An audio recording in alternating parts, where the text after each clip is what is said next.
Greetings and thank you for joining us at inflation.us. For everyone out there, the pundits on Fox and CNBC who said that real estate was going to bottom in 2009 or real estate was going to bottom in 2010, I just wanted to show you this quick graph.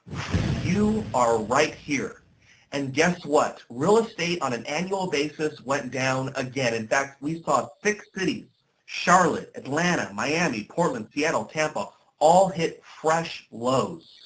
Looking at the most recent data for the Case-Shiller Index, we've got on a monthly basis a drop of 1.3% for pricing and 0.8% down on year to year. Now, of course, this was never supposed to happen again.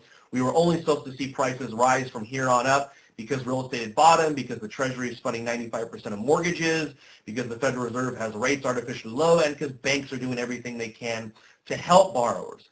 By the way, banks have said they have now exhausted their options with borrowers. The fact is the jobs people are getting are part-time, temporary jobs, or if they're staying unemployed, they're long-term unemployed. We just had recently 150,000 people pass the 99-week mark.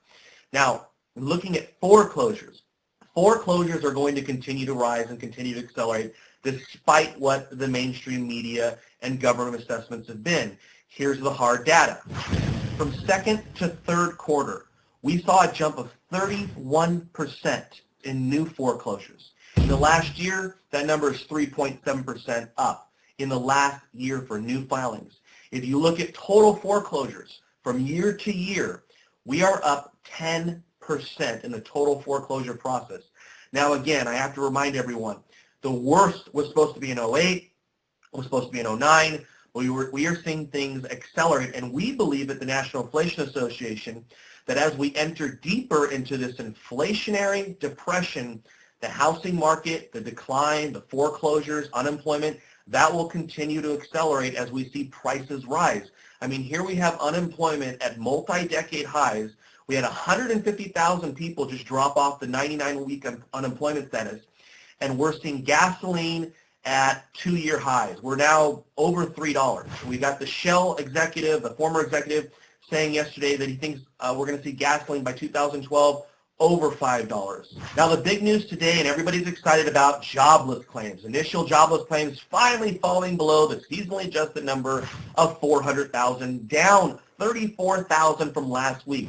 Bravo to the media. Hopefully this encourages everybody to go out and get those New Year's sales and fully enjoy their next shopping experience. Now here's the real data and why we are certain we are in an inflationary depression.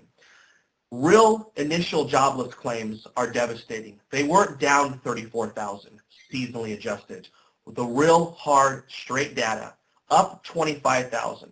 And we don't take that 25,000 and add it to a seasonally adjusted number. So it wasn't 400,000 last week, and it wasn't 450,000, it wasn't 500,000. It was 521,000 people. Meanwhile, gold, silver, oil, the commodities index, the Dow Jones, all at 2010 highs. In our opinion, 2010 was a confirmation year.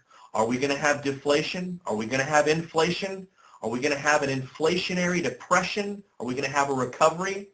In our opinion, it is a confirmation year that we are in an inflationary depression.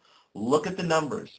Main Street continues to melt down, while Wall Street continues to melt up.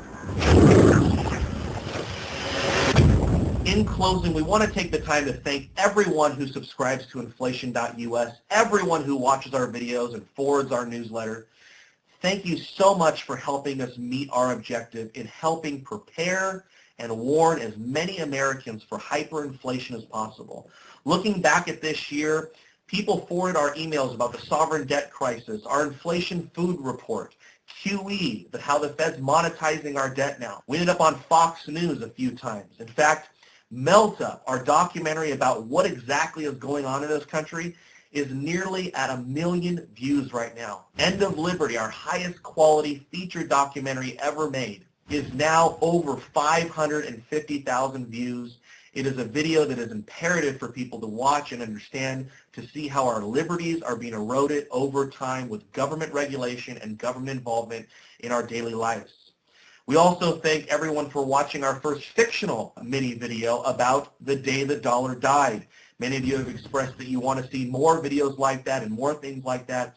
We really appreciate all the feedback. We do our very best to get back to every single individual, and we just thank you so much for your help, and we promise you we will continue going forward doing our very best, putting out the quality videos, quality newsletters that you have come to expect. Thank you.